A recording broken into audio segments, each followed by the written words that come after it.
in. I've kicked her. Another woman's I've kicked her as well. Oscar, there's women everywhere. I'm kicking them all. I think you should kick them. While you're at it, there's a single bumblebee in here, and I'm distracted with that. A single bumblebee? You deal with the women. I'll get this bee, and we'll just Scream sort at it all the out. bee. Scream at the bee, or I'll kick the women. Ah! Kick. Ah! Kick. I can. You know what, guys? A big thank you to the Foley artists that do this episode. You just don't get that kind of stuff. Our Foley artist also did Ready Player One, and we hope he has a illustrious career. We're also recording this in 2018, so the premiere's tomorrow. We're very excited. My name was Carl. My name's Oscar, and it still is. And together we are who? Oscar. Who would watch this? Carl. Who would watch this? Bummer. Buzzer. B. Kick. Who would watch this? Who would watch it?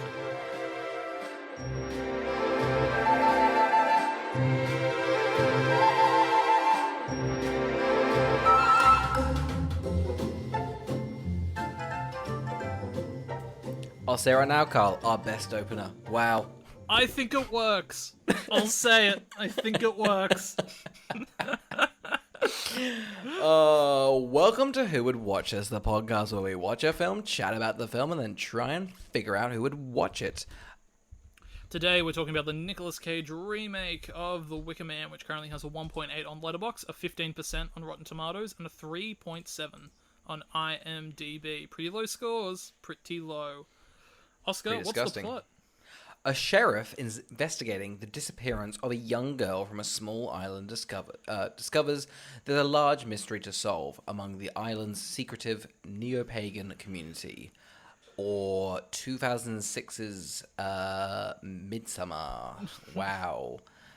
Didn't realize he just took all it from the Nick Cage film. That's just A24. Always taken from the little guy. Those pricks, huh? It's true. All they do is take. When are they gonna give?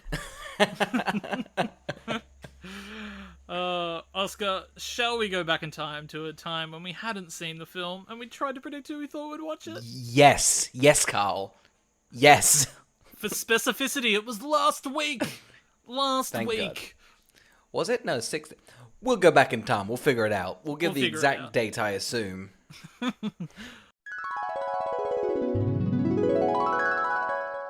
Next week, we are chatting about Wicker Man, the Nick Cage one.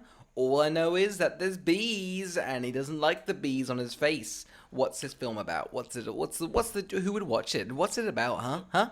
What's fun for the listener at home is here's a bit of fun about me. I've talked about when I used to have quick flicks back in the day on the podcast. You got a movie in the mail. It was a bit of fun. I may or may not have asked for this movie in the mail around 5 times. So you're a fan. Was that to make fun of it? Absolutely not. I was mystified by the film as a child.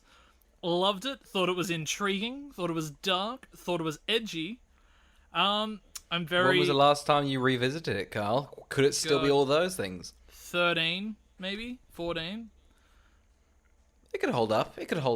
This is based on a 1970s film that everyone likes. I've not seen either. So, because my parents were like, you seem to love this movie that, frankly, Carl, everyone hates. You should also rent from Quick Flicks the original. And I did. And I hated that. Thought it was terrible. Thought it was dull, and I thought it was boring, and I thought it was stupid. Now, I was young, so I don't know. I can't vouch for whether that's what No. I think a 13-year-old's opinion on a 50-year-old film is valid and justified. Who knows, though? I was so young, all I did was sit through a film hoping to then masturbate at the end of it. Like, it's not... That's the goal of all films. Don't you dare say that's not the goal of the films we watch now. The podcast is to get our numbers up. Take your pants off now. Oh, God, I'm drenched in sweat, and it's not due to the movie. Who is this for, though? Who is this? Who's watching this, huh? Well, so look, when I sat down for Midsommar, I was like, this is the penultimate Wicker Man. Gotcha. So I assume it's for people that were like, ugh, I don't like me Florence Pugh, but I do like a bit of Nick Cage. What if he was in Midsommar? Well, boy, have I got the film for you. Pig is currently out in cinemas. Me too. If you really want to watch, Midsommar, but you want your hit of Nick, but you also want it in an abandoned, kids amusement park, then Willy's Wonderland is the film you'd love to check out. Check it out. I think the other thing is Nick Cage is on such a resurgence. I've been giving him the benefit of the doubt on pretty much any other film he's done. I've been like, no, that seems purposeful. He's a genius. I love him in things. Go him. What a clever man. We both got a letterbox, what's it called? Thingamajigs, like a couple of days ago. He was like my most viewed actor. We watched like 4 of his films, and then after every one, we're like, you know what? I feel I need to cool down with another one of his films. So I'd watched like 10 of his films last year. This is my 11th. My number one director was M. Night Shyamalan. I did his entire filmography, so... Did you actually? Yeah, I did, because I did all of the ones I wouldn't watch for the podcast, and then watched all the ones that I do like. So, Oh, actually, no, I didn't watch Glass. Does anyone... Oh, I've not seen Glass. No, I'm not. Look out a window. It's about the same. Ah, there it is. Huh. Bruce Willis is out there waving in. He is. He has a gun. We need to end this right now. Has he got a phone? Is he phoning it in like in the film? No, we're going to chuck the phone at me, so that's kind of, phoning it in a way. Cut to next week. Cut to next week. Next week.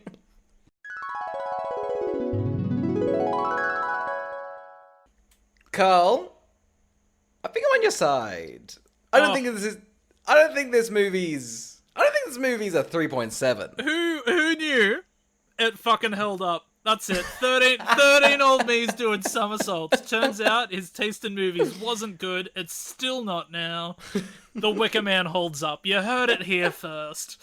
Let me clarify. It's a strong 5 out of 10. I can't be more confident with that. A strong 5 out of 10. Look, would I give it a positive review on Rotten Tomatoes? No. Is it watchable, enjoyable, short, mysterious? Yes, it's all the things you need it to be. But it's not so bad it's good. We can't trust that, because that's what it's been branded as. Oh, it's not that. It's so good it's great. Yeah. It's so mediocre you'd watch it. Absolutely.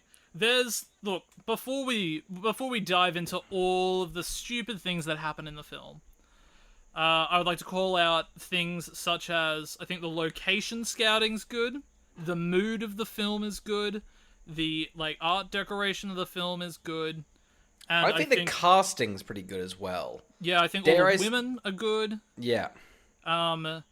Costumes are pretty fun.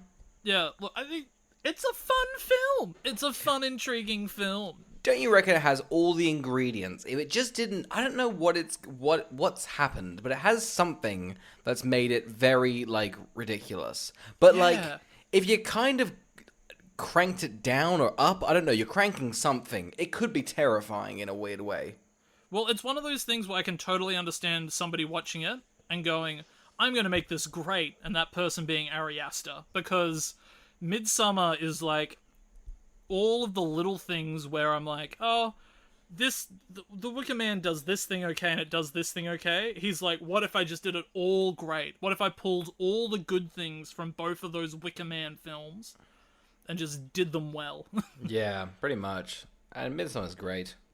And one of the things about Midsommar is that film makes sense. When you get to the end of Wicker Man, one of the things that throws you around is you're like, this is a load of fucking bullshit. What the fuck is happening here? What do you mean they did this? That's there's a woman in wacky makeup, and she's doing some exposition. She's carrying the film. Oh my word. I loved it. I don't want to jump the gun, but the monologue one of these actresses gives at the end, completely void of emotion, clearly reading off a cue card because she's just been told they have to put more exposition into the film. Just going, we brought you to the... you came here for us. They're changing the cue cards as they're writing it. Like, fuck, that didn't make sense. Another one. Nicolas Cage is actually pointing a gun at the cue card guy, being like, faster, faster. That's the thing about exposition. You got to do it quickly. That's how everyone. That's how you get the most in. You're a slow reader. True. You're not getting much in. Oscar, do we want to jump on into the film? We should. Nick Cage is a cop. Oh, and boy is he one on a bike. Oh, he loves a bike. I have not seen Nick Cage bike around like this since leaving Las Vegas. Oh my god. We watched Ghost Rider months ago. Oh, he loves a bike. He loves it. Oh, you've totally... He loves a bike. Raising Arizona, leaving Las Vegas, Ghost Rider, this film, the man loves a bike. He's a slut for a little bike. Anyway, he's a cop. Yeah. What's he doing? I don't know, I think he's just had like a Cobb salad or something. He's like, I've just had a Cobb salad, I've had a lot of coffee, so I've just absolutely evacuated my body of all solids. Let's go for a little bike. So he's biking around, there's this little girl in a car, she's like, oh, I'll throw the teddy bear out the door, so that's not my problem anymore. He pulls them over. She's like, "Did you get my fucking teddy bear, you cunt?" And how like, rude is this girl? And quite frankly, I hope she dies. I mean, granted, that's the next scene, but quite frankly, I think she deserves it. It's a weird one to establish this character as such an awful little girl, and then for you to be like, this is the whole theme of the movie. Should have saved her. I don't think he should have. Yeah, so this little girl throws her doll into the middle of the road. Nicolas Cage is well aware this is a busy highway. And that trucks speed down it. So you know what he does? He takes it slow. He's gonna waltz over and pick it up with a little bit of a boogie in his bum. No, it's a cool thing. He scoops it up as he motorbikes through. Scoops it up like a goddamn hero. We love him for that. Oh no, I mean when after she's thrown it back into the middle of the road. Oh yeah, very rude, very rude. Yes, go on. Yeah. He's like, "Here, I scooped it up really cool like just before," and she's like, "Nah, get it again." And this is where he walks very slowly to it, and a truck has to dodge him.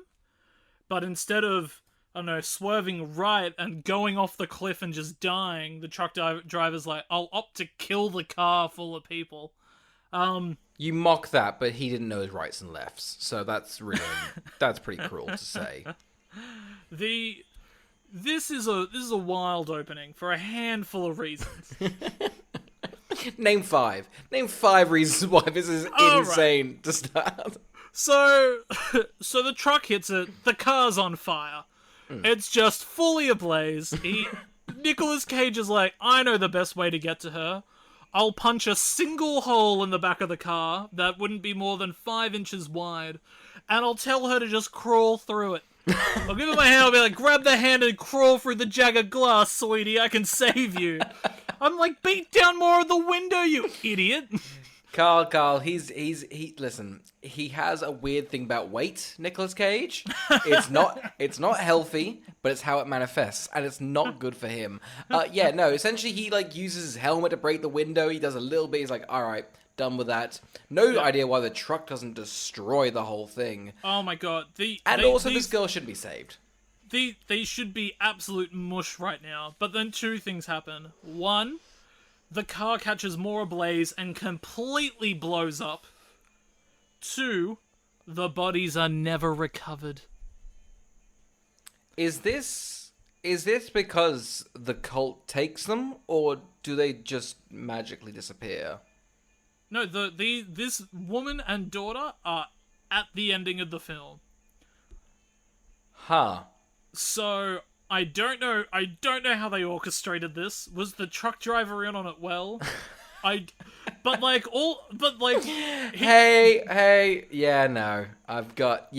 be late tonight. I've got to crash into a car and fake the death. Yes, I'll make it look real. What's the setup going to be? Oh yeah, well they're going to my signals. Oh, girl's going to throw a bunny into the middle of the road, and that's when I charge to 130 kilometers an hour and swerve right into the car. But I'm pretending. I'm pretending to hit them. I mean, I'm still going to hit them, but it's only pretend, so they'll be fine. Did you hear Steven is a paraplegic now because he tried to orchestrate with that cult the other day? Oh, what a bummer. What a bummer. He thought he could pretend crash? That's not a thing. You crash. Like, wouldn't the letter have been enough to send him to the island? They were like, no, he needs to have a bad sound of mind. We need to really break him with the murder of 2 women in front of his eyes. Then he'll want to come to the island after he reads the letter. I feel like a cop would just have a lot of experiences like this. I don't think you had to, they must just see death. You didn't have to orchestrate this thing with the girl. I can only assume, considering how fast the trucks are going on this highway, this is just a Tuesday for him. He's... Well, it's weird. I don't know why, but after the scene, he, walks into, this, the police station. Beforehand, he's just grabbed a bunch of self-help tapes, which I guess makes him, seem like he's, broken, but it seems like it's, grabbing a pack of cigarettes, just saw another death, but listen to some, some calming voices. Get myself back on track.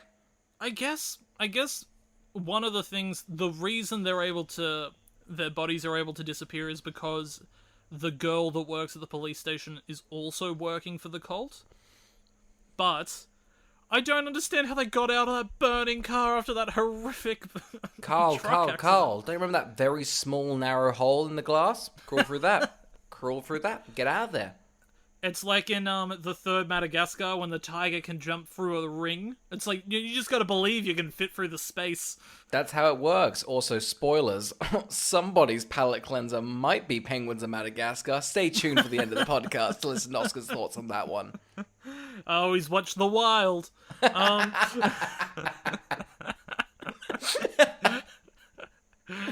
Anyway. He gets this letter that's basically just like, hey, I know we haven't talked in ages, and I know I ran away from you when I said yes to your proposal and took the ring with me, but my daughter's gone missing on an island. Come and help me. So he's like, I'm going to take this to the chief and see what the go is. And the chief is like, don't go. Do not do this. This seems like a setup. So many cops here have died because of this, actually. This island woman-girl scenario, twice a week. Yeah, gotta, here's the thing. I mean, granted, it was the start of the movie, but I was almost criticizing the cop because there's a missing child. He's like, well, don't investigate that. Let the professional handle that. He's a cop. It's his job. But you're right. It is out of their jurisdiction. I love that the cops just like, look, honestly, I'll tell you right now, I give you 24 hours before your legs are broken, you're covered in bees, and you're burning in a statue of a man. I've said it. Don't go. Put money on it. I'll put money on it right now. He's like, do you know how I know this? That chick I hired over there, she's been new like a year. She's from that island. Imagine doing a background check. Okay, this is weird. You live on an island, and all you've done for the last 20 years is get speeding tickets, you've stolen cars, and you've faked your own death 19 times. You're not allowed to be a cop. Stop trying to get Nicolas Cage on your island. It's not going to happen. Isn't this wild, woman, that every person you befriend goes missing? Every man. It's so elaborate, too. It's not just a missing person. It's always on that fucking island. Stop going there. It's wild. It's like a 30-year setup in case the crops don't grow. Like, it's such a long con to do in case you don't get rain one year. Hear me out, Carl. Hear me out. We can't comment because, quite frankly, if I didn't have the internet and all I had to do was grow crops, I'd start doing this. Water your crops. Just water the fuck fucking off, crops okay? yourself. Stop. You're not my dad. You're not my fucking dad, okay? I'm not watering them. It's very long to the well, and I have got weak arms, okay? Sorry, Mr. Dad. You have big, strong arms and my weak little woman arms. But not for my mother, because she has much stronger arms than me. It's more just a sexist joke from my perspective only. She got big hips, like a Pixar character. Don't bring the sexy Pixar characters into this. This is The Wicker Man, 2006. You're just disappointed you're not Mrs. Incredible. Yeah? Yeah? That's The a kids thing, will love right? that one. The kids will love that joke. Don't worry, keep it in. They do. We talked about Madagascar and the wild this episode, so we're Jangle, cycling jangle, through them. children. That's right. All right. So anyway, let's get back to talking about Rango. Johnny Depp is a lizard. And Isla Fisher is no good. Let me tell you, she's Beans leading him astray. Oh, look, he goes to the island. One of my favorite things they play with is when he's on the boat to the island, there's like a girl on that boat, and he's just like, oh, mystery solved, I've found her. And he's just like... He grabs a small child, like, well, you'll do. You're blondish. He's like, well, this is clearly you. Ah, God, my cop was right. Look, so then he's like, he catches a boat, then he has to get a plane. And the guy that owns the plane is like, nah, I'm not going to take you there. I'll tell you why, Carl. Because Nicolas Cage walks up to the pilot and goes, ahoy. Not what you do to a pilot. That's the wrong word. I also think, and I do apologize, this is a dig at you. I think if you were in this scenario, you would give this exact same interaction to this man on the pilot. I think you'd walk up and confidently go, ahoy, and the pilot would go, no, son, you're not going to the island. And you go, all right, I have money. The thing he screws up is it's ahoy hoy. You need both of them. You can't just do a single ahoy. That's fucked up. That's fucking buffoonish, honestly, quite frankly. For the listener at home, I answer a phone by saying ahoy hoy.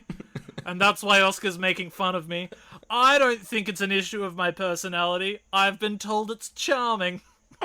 By who? 90-year-old men? Sorry, Mrs. Incredible and her wide hips. On the phone, the wide hips, like, oh, ahoy hoy, whisper into my quivering hip. Look, I do love the way he bribes him. He's like, come on, you gotta take us to the island. And he's like, who's us? And he's like, I don't know, me, Benjamin, Franklin, $100 bill. Hamilton, tickets. Oh, there you go. Nick gets on the island. These three hags, if you will. I think that's apt. That's what I wrote. I called them hags too. He walks up and like, you're seeing this girl, and they immediately could not be more suspicious. They're just like, well, I don't know, maybe we killed her. Fuck you. Yeah. That girl. Oh, I mean, we'd probably burn her if we ever saw her. I'll tell you that. He's like, suspicious. I'll write that down. Next comes two guys with a bloody sack. And the hags are like, don't look in there, you dumb cop, or I'll spit on you. My favorite thing he says is, what's in the sack? A shark? Why would a shark be in there? Of all the creatures. They're a big fan of Jaws on the island, but as a result, the shark population has declined. She's like, we don't get many movies here. We get Jaws, E.T., Ready Player One, a lot of Steven. She's like, we're up to Catch Me If You Can. We're loving Leo. Tell me things can only go right for him. Yeah. A boat, you say? Well, we'll have to give that a watch. Yeah, so he's like, this is immediately suspicious. I better go to the cafe. We'll talk about this, but essentially the next hour of the film is women being suspicious. Oh, it's Nicolas Cage walking into scenarios he has no place being in, and all the women going immediately. I mean, granted, they are on like the defensive because Nick is just walking into the scene, but they also have only issues with the murder. I could only think that the way that the director set this up was he would set the scene, he would not tell them Nicolas Cage was even in the movie, and just be like, improv it. And then he would enter the scene and they'd be like, oh my god, what the fuck? What are you doing here, Nick? What? No, we're not doing this. He's like, tell me about the murder. He's like, well, I've got information, but like, I don't want to give it. It's like he's like a murder mystery night, and he's just been very aggressive. He's like, tell me what you know. Tell me what's on your sheet. Tell me what's on your sheet. I want to know. There's a part where he goes into like a classroom and she's like, you can't just barge in here, and he's like, I will, and I will kill every child in here if I have to. I've got a gun. Where the fuck is Rowan? Oh, yeah, we'll talk about this. Essentially, Nicolas Cage is looking for a little girl called Rowan. I think it's a silly name. I do too. It makes me think of Atkinson. Yes, I think so. I think he's hunting Mr. Bean, which might be a better film. If it was Mr. Bean that was tied to that flower for the sacrifice at the end, that would have been a fun reveal. That's cinema. I would have really liked that. 5 stars on Letterboxd. Look, so he goes into the cafe. This is where he's going to be staying. He meets... The cafe. It makes it sound like there's a Starbucks on the island. It's an inn, Carl. It's a quaint inn. Don't call it a cafe. Oh, it's so... She's basically like, hey, don't snoop around. And he's like, what's with all these pictures over here? And she's like, what did I just say about snooping around? And he's like, why is there one missing? And she's like, stop asking me questions. His big magnifying glass just like spying on the... But, I mean, like, here's the thing, as clues go, there's literally 100 pictures, and the last one's cracked and stolen. He's like, what happened there? He's like, don't ask questions. Nothing happened last year. She's like, what do you mean pictures? What do you mean glass? We don't have any of that. Ah, mead! Get out and stop snooping! Drink your mead and fuck off, you whore. One of my favorites, so we also find out that basically the only thing of interest that this place produces is honey. Now, I don't particularly understand this harvesting honey scenario, right? Because they have a bad harvest. Mm-hmm. Considering that they are a isolated island, nobody comes to and from the island. If they're not making honey, who gives a fuck? Because they're not selling it. It's like they need money from the outside world. Let me tell you... Who's the honey for? Carl, let me tell you this. This island, you know how at the end there's a bear? Let me tell you, that little bear's called Winnie. And he likes his fucking honey in large quantities. And if Winnie doesn't get his fucking honey, there's shit to pay. You're totally right. I don't know who...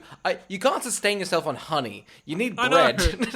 It's hilarious too, because they're completely out of honey. The entire island's out of honey. Anytime he goes to use honey, he's like, the fuck? I thought you guys produced honey. Sorry, tap's dry. Also, isn't honey... Oh, God, we don't know, but you know what? Fuck it. We're going to say we're experts on honey. Don't you just need pollen from flowers? Shouldn't it be a bad flower harvest that causes the honey? Is it not like, oh, they accidentally produced like a bad bee movie? Or something like that. Like name one bad bee movie. So let's say Matthew Broderick has lost his stinger. I'm captivated. Go on. Look, what if they... Because here's the thing, there's no fucking flowers on the entire island. No, there's not. I feel like that's where Midsommar and this film merged together. Bam. You got yourself a good harvest. That's one of the things where I'm like, I don't think you should have to do a sacrifice. You've just moved to an island that doesn't have flowers. No, exactly. You brought a bunch of like African hornet bees and gone, oh, there's no honey for 30 years. Quite frankly, the fact that you got honey for any of those years is a miracle. And Nick Cage is not going to survive it. Had they worked it out backwards, I reckon it's probably the one year they didn't kill a man, they got honey. Oh, 100%. Let's talk some positives, because at the start of this podcast, we did say it was positive. I'm loving the film. I'm enthralled. 5 stars. I really like bees being the villain. I don't know who created that, because bees shouldn't be, but something about like their aesthetic is freaky.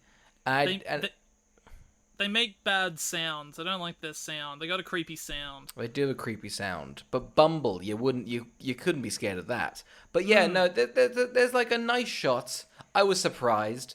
It's like an aerial shot, and it's all like the rows and the nice hexagons. I just wasn't expecting this for being like a 3.7. We've seen other 3.7 films. This has like a bit of care in it. Look, there's clearly people trying. That's the thing. Like, it's like all the sets look good, the island looks good. It's like what I would say the real negative here. And I don't want to be like mean about it, but I think it's probably the director is the issue here. Yeah.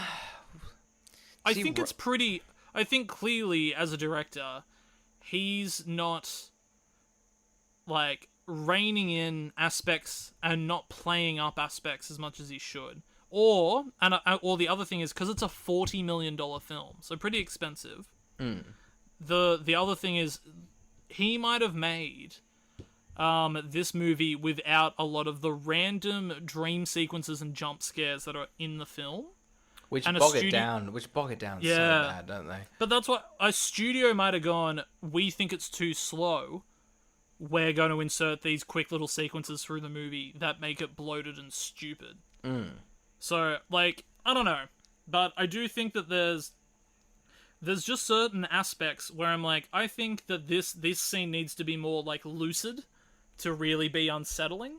And this scene needs to... I don't know, and these are all positives of, like, say, of Midsommar, when they do have those lucid sequences and uneasy sequences of screaming and crying and stuff like that. Which could be seen as quite silly. Yeah, absolutely. Yeah. It's a fine line to walk, so I'm not surprised people hate this. I don't know why the consensus is so negative. I'm very surprised at this. I think this is... I mean, the B thing is deleted. We'll get to that, but furious. I was waiting for that. I literally waited for the line. Anyway, we're halfway through the film. We just thought we'd have a little intermission there. We should also talk about the fact that Nick Cage's ex-wife is on the island. He pretty much meets with her immediately. And immediately he's like, what's the go? She's like, well, I live on this island. It's a commune. It's probably a cult. If you could find my daughter, that'd be great. But, just... Yeah, I'm just going to vibe here. He's like, why don't you leave? He's like, I don't feel like it. Like, she acts suspicious immediately. She's like, you been snooping? You snoop around? You heard anything? One of the things I think is a big character thing against her is her just being like, I did keep your wedding ring. I am going to kill you, but I have kept your wedding ring. Is that like as a money thing or like a sentimental thing? I guess it just sells it on the fact that maybe she's still in love with him. Powerful. Like, yeah. I think that's the idea, is that they're trying to drag it along. It's like when it's revealed that very soon we're going to find out that Rowan is his daughter. But do we think that? Or is she just saying that? It's a weird one because it's a very silly film. So I'm kind of taking it at face value. In a better film, you'd be a bit like, oh, what was that about? But for this, I just go, well, the dialogue is true. Everything anyone says in the film is true. Yeah, fair. Well, I mean, it's just like... I don't understand why as soon as he gets to the island, they don't just clock him on the head. I think they've got a weird thing for snooping guys. They just love a guy snooping around the island. Are there men on this island? No, there are. They can't talk, right? I think so, yeah. The whole society's based on, like, the bee, and I think it's like a queen colony. It's like a matriarchy. Look, because that great actress is in it. What's her name? Yes, the one from The Exorcist and Pieces of a Woman, and yeah. Crazy. It's crazy. It's her second go on this podcast. Good for her. I know. She's good in it too. One of my fun facts is Winona Ryder was offered to play the part of the ex-wife. Mm-hmm. And she turned down the film because she said the script was just absolutely awful. Wow, Winona read it and was like, nah, not a vibe. Which is a shame. I mean, is the dialogue... Yeah, the dialogue's not great. But... Look, so we get to a section where essentially he's found the bees. Yeah. This guy runs around the fucking beehives ages. Ages. He does not run away. He runs deeper. He runs around more hives. I couldn't believe what I was seeing. Get away from the bees. It's Chekhov's bee, Carl, because in the inn/cafe, a bee, he slaps it, goes, I'm allergic. And in this scene, we get about 20 minutes of him running around going, I'm allergic. I hope these bees don't come back. And guess what? Chekhov's gun is in threes. And guess what fucking doesn't happen in this little film? We don't get the third Chekhov's gun. We don't get Chekhov's third bee. Anyway, that's my little thoughts. Who would have thought your criticism would be more bees? There's not an... come on, it's the scene. I can't believe the scene isn't in the actual film. I can't believe people, one, bought this film, looked at the deleted scenes, and was like, uploaded that, and like, this is going to define this movie. Yeah, the bees thing is a weird thing everybody's latched onto. So one of the other things that I want to say about the movie is there are lots of memes, lots of stupid sequences, lots of over-the-top acting and stuff like that, that if you isolate it, is quite funny. However, in the context of the story, how everything's playing out and the choices that are being made, I don't think it's actually that stupid some of the time. No. Saying that, though, I do have a very stupid line, a stupid section. Nicholas finds the dead body of the girl under the pier. He then swims under the pier, grabs the girl, and it turns out it's a dream. Yeah. But it's not a dream. I can't tell you the comedy of this shot. It pans out, but it's such a snap, like unzoom of him just holding her like a dead baby, and then it snaps back to him in a dream. I shit you not, he goes, just for fuck's sake, and then just swallows 15 pills. Isolated, that's the funniest fucking scene, Carl. But It's with so context, does it work? No, that's a terrible scene. It's actually hilarious when he's like, "Oh, damn it!" when he realizes that he's had a dream within a dream. He's like, oh my, what? Who let this happen? Damn it! Damn it! And he swallows pills like Tic Tacs. I know. I thought this was an insane thing to do. He takes like 15 pills and then swims 50 meters vigorously in full clothing. Oh my god, what the hell? Like, he's eaten some honey. He shouldn't be swimming for 30 minutes. What are those pills? It must be pure Xanax. Or like, I reckon uppers and downers mixed together. See what happens. I reckon those hags should have come up and been like, uh-oh, and he's just face down dead in the water. And they're like, God damn it! God damn it! That was a dream. God damn it! Not a dream. Damn it! Imagine your sacrifices OD'd on uppers and downers and trying to swim, and you're going, oh, we really should have really driven home the dead wife daughter thing. We could have just done it. He could have just come to the island. Yeah. Why didn't we just send him a letter? Whose idea was it to orchestrate that $1 million car accident? That's how much it cost. That's how much it fucking cost. The That's why the insurance harvest didn't on work. crashing a truck? Yeah, it's up there.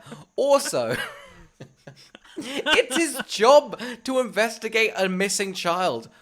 You didn't have to... You could just spiked his pills. Anyway... It's one of those things that I don't... It's like, they withhold information just for, like, propelling narrative rather than, like, actually withholding information to change things within the narrative. And one of those things is the fact that, like, that letter should have just said, I bared your child, and she is missing. Come to the island. Like, I don't know why the child thing's left so late in the film. That way, you don't need anything else. Save yourself some money. Because the cop could be time. like, 100%. Financially, it's an absolute bargain. But the cop would be like, you shouldn't go. The island's fucked. He's like, it's my daughter. I need to make sure. Also, there's some honey there. I might just get myself a little stick.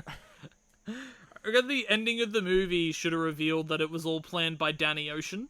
Oh. And it's just like... They're like, but how'd you do this to me? And they're like, I don't know. And then it's like, a little less conversation, a little more action than me. Brad Pitt is like them all doing their thing. Brad Pitt's in Mexico, like doing the honey stuff. It's a big honey and economy stuff. Do you remember that in that? Is it the first one or the third one where the Mexican dice? The third one. It's a large subplot. They start a riot. They have to incite a riot and stop work or something like they that. Unionize. Unionize. That's it. It's quite a funny gag. It is a good bit. I wish that was in this film. Brad Pitt should unionize the honey business.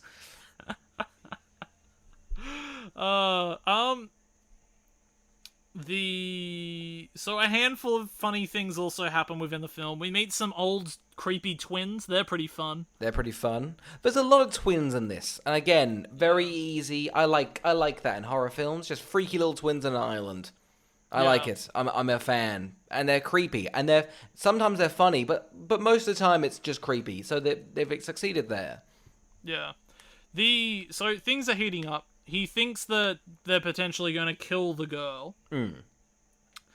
So Nicolas Cage is running around town. He's pretty sure this girl's going to get burnt to an absolute crisp. Hang on, Carl. Running is the wrong adjective. Nicolas Cage steals 3 bicycles in the film. I've written it down. I don't know why. It's whimsical. I love it. Go on. How does he get the bike? Does he get it in a cool, calm, collective Wes Anderson-y way? Well, it's kind of filmed in a 2D perspective. Imagine a 2D model of Nick Cage just wailing on a teacher and stealing a bike. And it's not whimsical at all. It's quite upsetting. It's a lot of fun. It's a lot of fun hearing him go, get away from the bike, get away from the bike, get away from the fucking bike. Pulls a gun, not Wes Anderson style. It's very 3D dimensional, and puts a cap on her ass. It's actually it's really powerful, the scene. It kind of elevates this into something that you really have to rewatch twice. It's a bit of fun. So now he's commandeered a bike. So now we kind of just get him harassing every extra. They're basically just like, gather all the extras, and we'll just shoot a full day of him interacting with them all, fucking harassing them, doing whatever. They went to a town, quite a nice, peaceful, commune, and Nicolas Cage, so many of these shots are out of focus because they just couldn't keep up with him. Constantly, he's running into the background and just wailing, stealing bicycles, taking honey, and just snooping. Having an absolute snoop. It's so fun when he actually. I forgot to mention. There's a scene earlier when he's snooping around Rowan's old bedroom, and he just looks under her desk, and it just says "Help me," and he's like, "Was Rowan depressed? Because what's under there's kind of fucked up." The room's all white, and underneath is scratched in blood, kill the devil. You're like, that kid they've got something going on. I don't want to say it.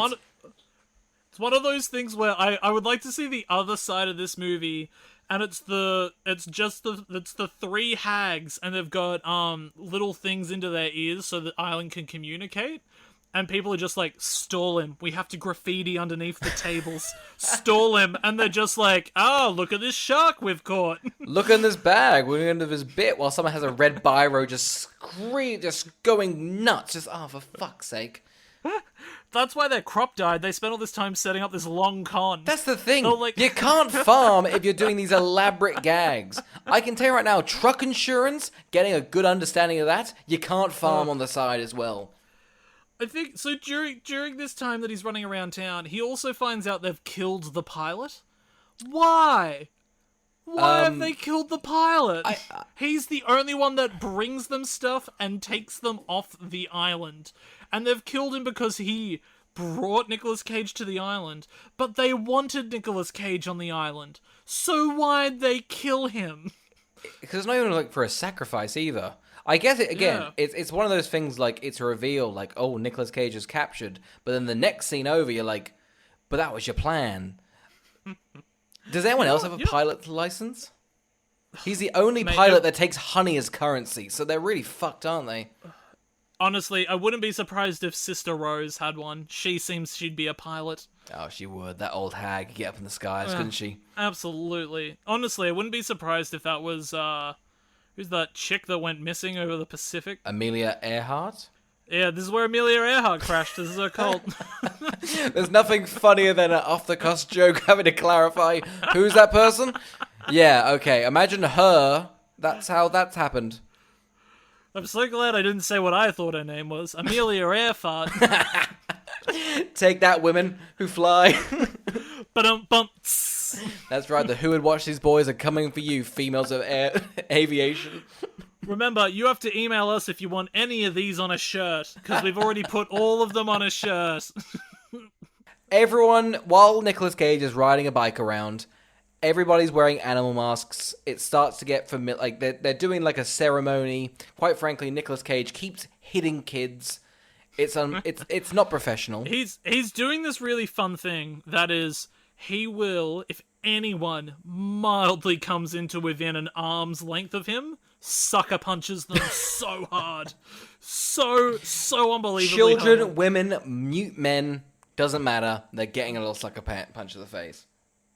Like any of them. When he gets to the end and he starts high kicking them, I was like, man, this is a film and this is a choice, and I'm loving it. I'm loving it. He runs around. He's like, everyone take your masks off, which, pretty profound now in this context, huh? Take your frickin' masks off? Yeah. That's powerful, Yeah. Carl. Who knew this was an anti-vax film? Oh, I think we all knew it was an anti-vax film. They sell honey. Yeah, it's not gonna be. Yeah. It's a pretty big fucking euphemism, and if you missed it, you're an idiot. Don't look up. It's that simple, okay, baby? The honey is AIDS. Hey, Adam McKay, take some notes. Here's a pencil, Adam. Why don't you jot something down? Wicker Man, 2006. Look it up. Look, so he finally finds his daughter. Oh, actually, sorry, at this point, he's punched a woman and put on a bear costume. Okay, listen, I've not seen Wicker Man. Does Wicker Man in the 70s one have a bear suit in it? Could not tell you from memory. I'm gonna go on a limb and say no. This seems like a choice. I find that fun that Midsommar took this from this film. I do like Ari. Do we just think Ari Aster saw this and went, I'm gonna make it better? But he was like, fuck, Absolutely. there's some I good think stuff here. He basically was like, look, he's like, it's 30% of the way there in terms of setting and tone, and he's like, what it's missing is just like purpose and character. And he just fucking did it. And here's the thing, he made it an hour longer. Yeah, it's an hour 40, and he made his an hour longer, and it fucking works. It does work. I watched the director's cut recently. Man, it still goes well. It's just good. It's like 3 hours 10. It's Lord of the Rings level. It's just on a fucking little Swedish farm.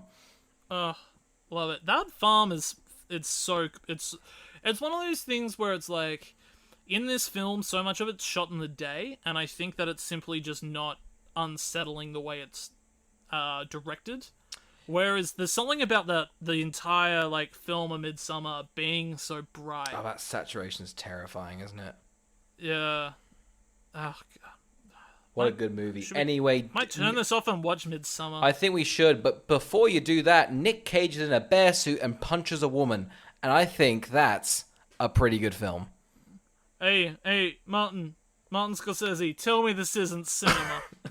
Tell me this isn't what you want. You guys should know we are filming this at a round table, so we kind of need to hurry this up. They really want to get started on the director's round table, and they're hushing us away, but we have booked the space for the time, so they can sit down and listen. Isn't it fun that they have a podcasters round table, but it was only the two of us invited? Who knew we were the cream of the crop for the Hollywood Reporter? Not me. Not me.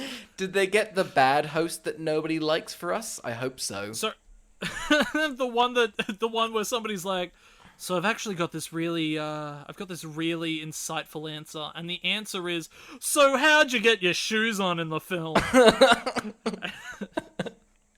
A woman speaking. No. The man's got a shoe story that he has to tell half of it.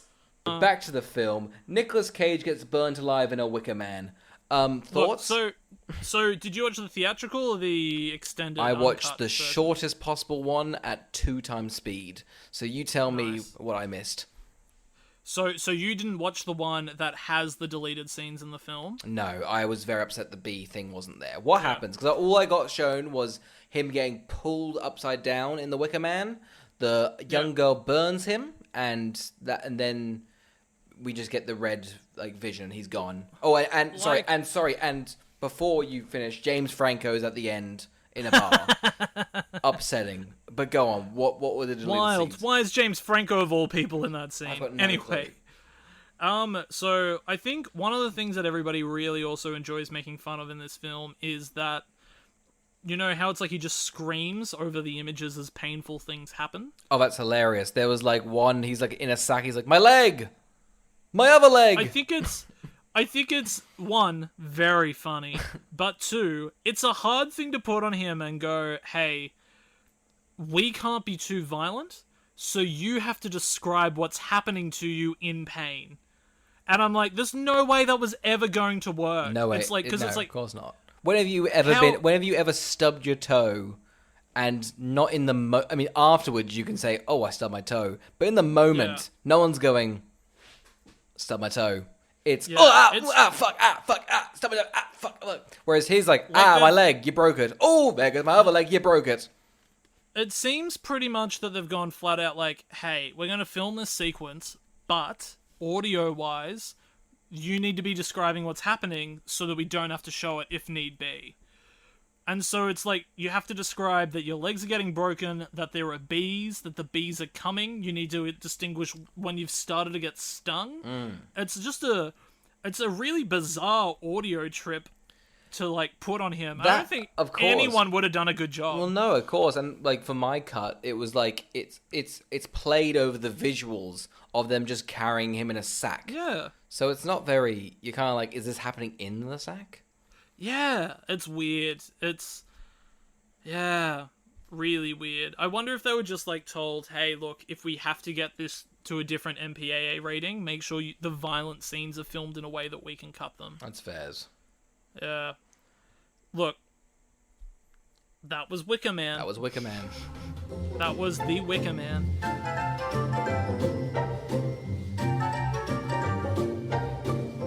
Okay, Oscar. Who would watch The Wicker Man? If you've seen the 1973 version, I haven't, but let's say you have, and you want to watch the version but in 2006 starring Nicolas Cage, but you don't want to watch 2019's Midsommar, then this film is for you.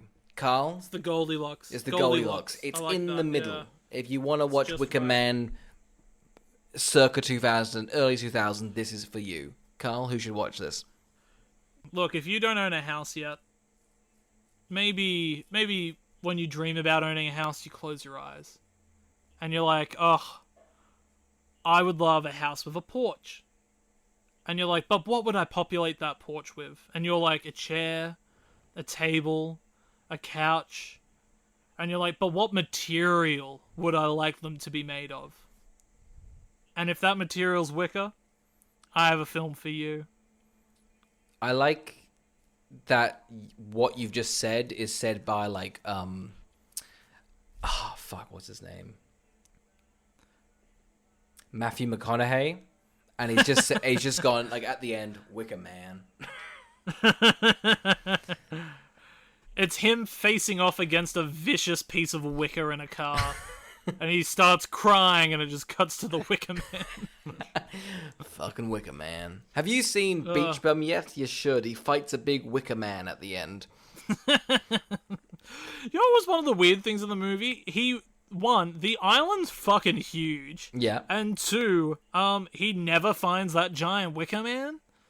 Yeah, he should have stumbled upon that. I mean, maybe in the deleted scene. The tallest peak. The biggest peak on the island. They've put a giant Wicker statue on. The moment you see that, you'd be like, it's me, I'm the sacrifice. Yeah. Fuck. Yeah, swim out.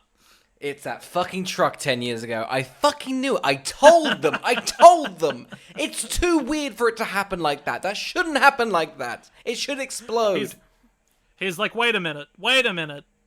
Somebody here's my coworker, aren't they? Go on, take off your... There you are. I knew it was your little minx. Take off your what? Take off your mask. Take off that cast.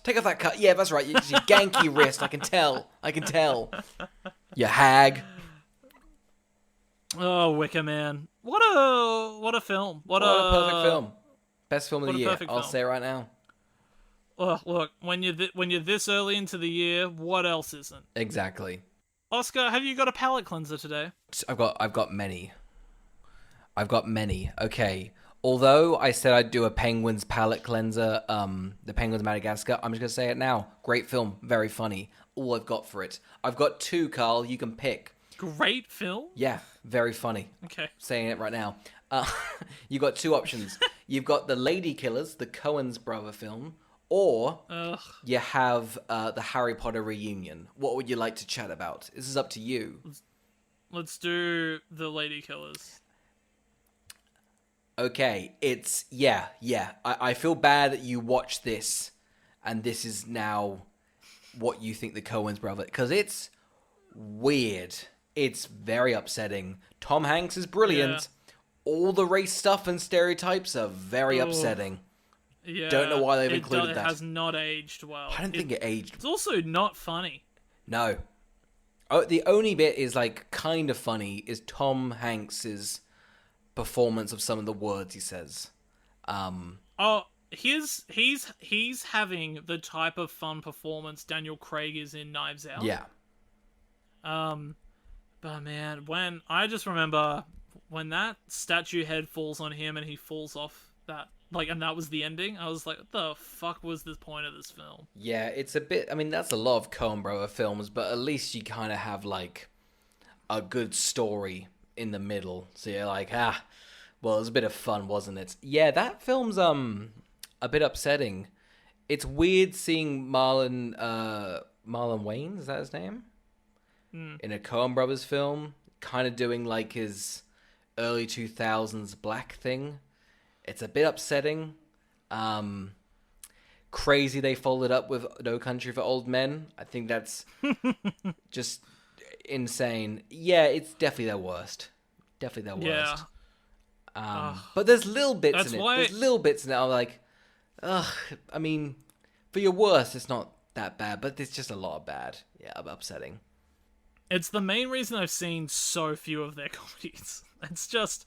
I just think it's a really irritating, unfunny, not enjoyable film. I've literally gone like the opposite end of the spectrum and only seen their bangers, and now getting to the tail end. Whereas you seem to start at like this, and Burn After Reading, like I've got issues with it. But I think it's okay, but it's, quite frankly, it's like an opening movie. Yeah, nah.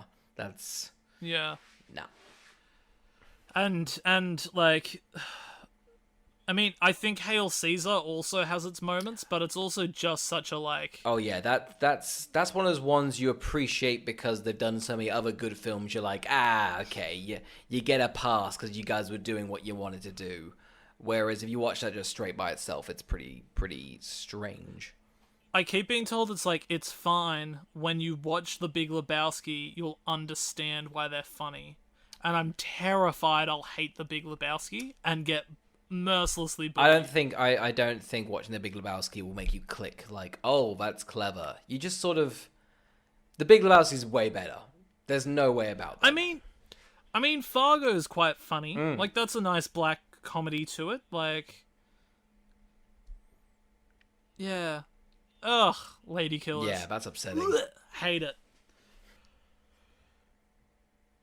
Alright, Oscar, until next time, thanks for being with me. Thank you for listening, Carl, and thank you for bearing with me, Nicolas Cage, in a bear suit. It's a little joke. It's a little joke. It's fun. We had fun along the way. A bit of fun along the way. We'll see you next time. Ta-ta. Ta-ta.